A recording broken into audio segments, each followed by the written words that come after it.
ಕಡೆಗೆ ಸಿದ್ದರಾಮಯ್ಯ ದೆಹಲಿಯಿಂದ ಬಂದ ಬಳಿಕ ನಾನಾ ಬೆಳವಣಿಗೆಗಳಾಗ್ತಾ ಇರೋದು ರಾಜ್ಯದಲ್ಲಿ ಎಲ್ಲರೂ ಕೂಡ ಗಮನಿಸ್ತಾ ಇದ್ದಾರೆ. ಪ್ರಮುಖವಾಗಿ ಕೆಎನ್ ರಾಜಣ್ಣ ಅವರು ಮಾತಾಡ್ತಾ ಇರುವಂತಹ ದಾಟಿ ಸೆಪ್ಟೆಂಬರ್ ಕ್ರಾಂತಿಯ ಬೀಜವನ್ನ ಸಿಎಂ ಆಪ್ತ ಸಚಿವ ರಾಜಣ್ಣ ಅವರು ಬಿತ್ತಿದ್ರು. ಸಿದ್ದರಾಮಯ್ಯ ಫುಲ್ ಟರ್ಮ್ ಸಿಎಂ ಅಂತ ಇನ್ನೊಂದು ಕಡೆಗೆ ಬಸವರಾಜ ರಾಯರೆಡ್ಡಿ ಅವರು ಹೇಳ್ಕೊಂಡು ತಿರುಗ್ತಾ ಇದ್ದಾರೆ. ನಮ್ಮಪ್ಪ ಪೂರ್ಣಾವಧಿ ಸಿಎಂ ಆಗಿರ್ತಾರೆ ಅಂತ ಯತೀಂದ್ರ ಅವರು ರಿಯಾಕ್ಷನ್ ಕೊಡ್ತಾ ಇದ್ದಾರೆ. ಬಟ್ ಇನ್ನೊಂದು ಕಡೆಗೆ ಡಿ.ಕೆ. ಶಿವಕುಮಾರ್ ಮತ್ತು ಅವರ ಟೀಮ್ ನೋಡಿದ್ರೆ ಸಾಫ್ಟ್ ಲಾಂಚ್ ರಿಯಾಕ್ಷನ್ ಅನ್ನು ಕೊಡ್ತಾ ಇದೆ. ಅವರು ಕೂಡ ಪವರ್ ಕ್ಲೇಮಿಂಗ್ ವಿಚಾರದಲ್ಲಿ ನಮ್ಮದು ಒಂದು ಕೈ ಇರುತ್ತೆ ಅನ್ನೋದನ್ನ ಹೇಳ್ತಾ ಇದ್ದಾರೆ, ಹೇಳಿಸ್ತಾ ಇದ್ದಾರೆ. ಕೆಲ ಶಾಸಕರು ಫಸ್ಟ್ ಟೈಮ್ ಮೇಲೆ ಎಲ್ಲ ಹೆಂಗೆ ಮಾತಾಡ್ತಿದ್ದಾರೆ ಅನ್ನೋದನ್ನ ನೀವು ನೋಡ್ಬೋದು. ಸೀಕ್ರೆಟ್ ಆಗಿ ಸುರ್ಜೇವಾಲಾ ಗಮನಕ್ಕೆ ಹಲವು ವಿಚಾರಗಳು ತರೋದಕ್ಕೆ ತಂತ್ರಗಳು ನಡೀತಾ ಇದೆ. ರಾಜಣ್ಣ ಅವ್ರು ನೆನ್ನೆ ಸುರ್ಜೇವಾಲಾ ಅವ್ರ ಬಗ್ಗೆ ಹೇಳಿದ್ರಲ್ಲ, ಅದೆಲ್ಲ ತಂದು ನಿಮಗೆ ಹಿಂಗೆ ಹೇಳ್ತಾರಲ್ಲ ಸರ್ ಅಂತ ಕೆಲವರು ಫಿಟ್ಟಿಂಗ್ ಇಡೋದಕ್ಕೂ ಕೂಡ ಸುಲಭವಾಗಿ ಅರ್ಥ ಆಗ್ಬೇಕಂದ್ರೆ ಆ ಥರದ್ದು ಕೂಡ ಯೋಚನೆಯಲ್ಲಿ ಇದ್ದಾರಂತೆ. ಸೊ ಯಾರ ಕೈ ಮೇಲಾಗುತ್ತೆ, ಯಾವ ರಿಪೋರ್ಟ್ಗೆ ಹೆಚ್ಚು ಮಾನ್ಯತೆ ಬರುತ್ತೆ ಅನ್ನೋದು ಕುತೂಹಲದ ಕೇಂದ್ರ ಬಿಂದುವಾಗಿ ಉಳಿತಾ ಇದೆ. ರಾಹುಲ್ ಗಾಂಧಿ ಅವರಿಗೆ ಯಾರು ಏನನ್ನು ಹೇಳ್ತಾರೆ ಅಂತ.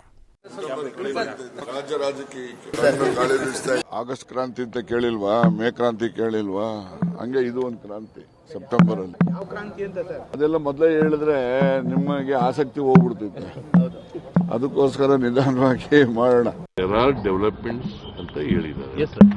ಇಟ್ ಡಸಂಟ್ ಮೀನ್ ಹಿಂಗೆ ಆಗುತ್ತೆ ಅಂತ ಹೇಳಿಲ್ಲಲ್ಲ. ನೀವು ಊಹೆ ಮಾಡ್ಕೊಂಡು ಹಿಂಗೆ ಬರೆದ್ರೆ ಏನ್ ಮಾಡಕ್ಕೆ? ನಾನು I am not A journalist. ಸರ್ಕಾರ ಬದಲಾಗಿಂದನೂ ಹೇಳ್ತಾರೆ, ಸಿದ್ದರಾಮಯ್ಯ ಮುಖ್ಯಮಂತ್ರಿಗಳಾಗಿಂದಲೂ ಹೇಳ್ತಿದ್ದಾರೆ ನೆಕ್ಸ್ಟ್ ಇನ್ನು 6 ತಿಂಗಳಲ್ಲಿ ಆಗ್ಬಿಡ್ತಾರೆ, ಮೂಡ ಕೇಸ್ ಬಂತು ಅದಕ್ಕೆ ತೆಗೆದು ಬಿಡ್ತಾರೆ. ಬಟ್ ಆ ರೀತಿ ಏನೂ ಆಗಿಲ್ಲ. ಸೊ ಆ ಊಹಾಪೋಹಗಳು ಇದ್ದೇ ಇರುತ್ತೆ. ಸರ್ಕಾರ ಬಂದಾಗಿಂದನೂ ಕೂಡ ಸಿದ್ದರಾಮಯ್ಯ ಅವರಿಗೆ ಹೈಕಮಾಂಡ್ ಬೆಂಬಲ ಕೊಟ್ಟಿದೆ, ಮುಂದೆನೂ ಕೂಡ ಬೆಂಬಲ ಕೊಡುತ್ತೆ. ಶಾಸಕರು ಕೂಡ ಅವ್ರ ಪರವಾಗಿದ್ದಾರೆ. ಹಾಗಾಗಿ ನೀವು ರಾಜಣ್ಣ ಅವ್ರನ್ನೇ ಕೇಳಬೇಕು ಯಾಕೆ ಹಾಗೆ ಹೇಳಿದ್ದಾರೆ ಅಂತ. ಇದು ಸೆಪ್ಟೆಂಬರ್ ರೆವಲ್ಯೂಷನ್ ರಾಜಣ್ಣಗೆ ಕೇಳ್ಬೇಕು ನಾವು. I don't think any changes of chief minister. ನನ್ನ ಪ್ರಕಾರ ಬಹುಮತ ಸನ್ಮಾನ್ಯ ಸಿದ್ದರಾಮಯ್ಯನವ್ರಿಗಿದೆ. Because is a mass leader. ಯಾರಿಗಾದ್ರೂ ಜನ ಸೇರ್ತಾರಪ್ಪ ಅಂದ್ರೆ that is only for Siddaramaiah. ವಯಸ್ಸಾಗಿದೆ ನೋಡಿ, ಸ್ವಲ್ಪ ಜಾಸ್ತಿ ಆಗಿದೆ ಅನ್ನೋದು ನಿಜ.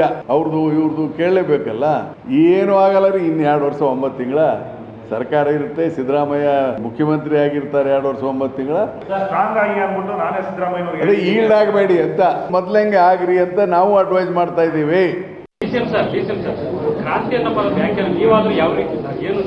ಚೀಫ್ ಮಿನಿಸ್ಟರ್ ಇದ್ದಾರೆ, ರಾಜಣ್ಣ ಅವರು ಇದ್ದಾರೆ.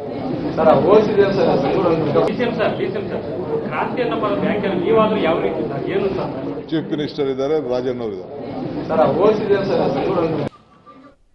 ಡೀಟೇಲ್ಸ್ ಕೊಡ್ತಾರೆ ಸುಖೇಶ್ ನೇರ ಸಂಪರ್ಕದಲ್ಲಿ ಜಾಯ್ನ್ ಆಗ್ತಾರೆ. ಸುಖೇಶ್, ಡಿ.ಕೆ. ಶಿವಕುಮಾರ್ ಬಣದವರು ಡಿಸೆಂಬರ್ ಕ್ರಾಂತಿ ಅಂತ ಜಪಿಸ್ತಾ ಇದ್ರು. ಬಟ್ ಇವರ ಜಪಕ್ಕೂ 60 ದಿನಗಳ ಮುಂಚೆನೆ ರಾಜಣ್ಣ ಅವರು ಡೆಡ್ ಲೈನ್ ಅನ್ನು ಕೊಟ್ಬಿಟ್ಟಿದ್ದಾರೆ, ಆವಾಗ ಕ್ರಾಂತಿ ಆಗುತ್ತೆ ಸೆಪ್ಟೆಂಬರ್ನಲ್ಲಿ ಅಂತ. ಸೊ ವಿಚಿತ್ರ ಸನ್ನಿವೇಶದ ಬಗ್ಗೆ ಕಾಂಗ್ರೆಸ್ ಹೈಕಮಾಂಡ್ ಕೈಗೆ ಏನೇನು ರಿಪೋರ್ಟ್ ತಲುಪಿದೆ? ಫಸ್ಟ್ ಟೈಮ್ ರಿಪೋರ್ಟ್ ಅಂತೂ ಹೋಗಿರಲ್ಲ. ಸೊ ಎಷ್ಟನೇ ರಿಪೋರ್ಟ್ ಇದು, ಏನಿದೆ ಈ ರಿಪೋರ್ಟ್ನಲ್ಲಿ ಅಂತ?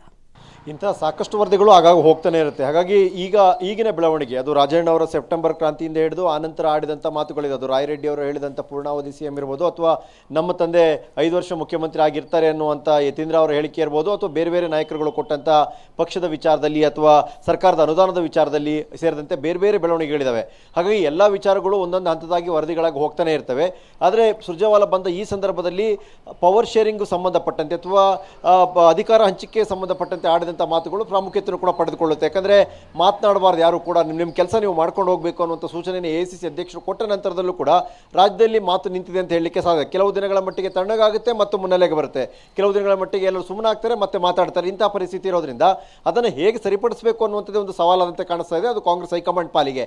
ಹಾಗಾಗಿ ಸಾಕಷ್ಟು ವರದಿಗಳಲ್ಲಿ ಇಂತಹ ಎರಡೂ ಬಣದಿಂದ ಕೂಡ ಹೋಗಿರುತ್ತೆ ಏನೇನು ಆಗಿದೆ ಅನ್ನುವಂಥದ್ದು. ವಿಶೇಷವಾಗಿ ಕೆಪಿಸಿಸಿ ಕಡೆಯಿಂದ ಒಂದಷ್ಟು ಮಾಹಿತಿ ಯಾರ್ಯಾರು ಏನೇನು ಮಾತಾಡಿದ್ದಾರೆ, ಏನು ಮಾತಾಡ್ತಾ ಇದ್ದಾರೆ, ಯಾವ ಉದ್ದೇಶ ಇಟ್ಕೊಂಡು ಮಾತಾಡ್ತಾ ಇದ್ದಾರೆ, ಈ ಎಲ್ಲ ವಿಚಾರಗಳ ಒಂದಷ್ಟು ವರದಿ ಸಲ್ಲಿಕೆ ಆಗಿದೆ ಅನ್ನುವಂಥದ್ದು. ಹಾಗಾಗಿ ಇದಕ್ಕೆ ಯಾವ ರೀತಿಯ ಪರಿಹಾರದ ಸೂತ್ರವನ್ನು ಹಣಿತಾರೆ ಈಗ ರಾಜ್ಯಕ್ಕೆ ಬಂದಂಥ ಸಂದರ್ಭದಲ್ಲಿ ರಾಜ್ಯ ಕಾಂಗ್ರೆಸ್ ಉಸ್ತುವಾರಿ, ಅಥವಾ ಇದು ಹೈಕಮಾಂಡ್ ಮಟ್ಟಕ್ಕೆ ತಲುಪುತ್ತಾ, ಮತ್ತೊಂದು ಹಂತದಲ್ಲಿ ಅಲ್ಲೇ ಕರೆದು ಮಾತನಾಡುವ ಹಂತಕ್ಕೆ ಹೋಗುತ್ತಾ ಅನ್ನುವಂಥ ಕುತೂಹಲ ಕೂಡ ಬೆಳವಣಿಗೆ ಉಳಿಸ್ಕೊಂಡಿದೆ. Mamata. Right Sukesh, thank you. ತಮ್ಮೆಲ್ಲ ಮಾಹಿತಿಗೆ ಧನ್ಯವಾದ. ಒಟ್ಟಾರೆ ಸಚಿವ ಕೆಎನ್ ರಾಜಣ್ಣ ಮಾತ್ರ ಮಾಧ್ಯಮದವರು ಅವ್ರನ್ನ ಮರಿಬಾರ್ದು ಅಷ್ಟೇ. ಮರೆತರು ಅಂತ ಅವ್ರಿಗೆ ಏನಾದ್ರು ಅನ್ನಿಸಿದ ತಕ್ಷಣ ಒಂದು ಸ್ಟೇಟ್ಮೆಂಟ್ ಕೊಡ್ತಾರೆ. ಇನ್ನೊಂದು ತಿಂಗಳು ಆ ಮಾತುಗಳು ಚಾಲ್ತಿಯಲ್ಲಿರಬೇಕು. ಹೀಗೆ ನಡ್ಕೊಂಡು ಬರ್ತಾ ಇದೆ. ಬಟ್ ರಾಜಣ್ಣ ಅವರು ಹೇಳಿದಂತಹ ಮಹತ್ವದ ವಿಚಾರಗಳು ಇಲ್ಲಿ ತನಕ ಕಾಂಗ್ರೆಸ್ ಸರ್ಕಾರ ಅಸ್ತಿತ್ವಕ್ಕೆ ಬಂದಾಗಿಂದ ಏನೂ ನಡೆದಿಲ್ಲ. ಹಾಗಾಗಿ ಮುಂದಕ್ಕೆ ಏನಾಗುತ್ತೆ ಅಂತ ಗೊತ್ತಿಲ್ಲ. ಆಮೇಲೆ ಎಲ್ಲರೂ ಒಂದು ಲೆಕ್ಕಾಚಾರ ಇಟ್ಕೊಂಡಿದ್ದಾರೆ, 2.5 ವರ್ಷ ಪವರ್ ಶೇರಿಂಗ್ ಅಂತ, ಟೈಮ್ ಹತ್ತಿರ ಬಂತು ಅಂತ ಈಗ ಕೆಲವರೆಲ್ಲ ಮಾತಾಡ್ತಿದ್ದಾರೆ. ಎಲ್ಲದಕ್ಕೂ ಕೂಡ ಹೈಕಮಾಂಡೇ ಈಗ ಮದ್ದನ್ನು ಅರಿಬೇಕು.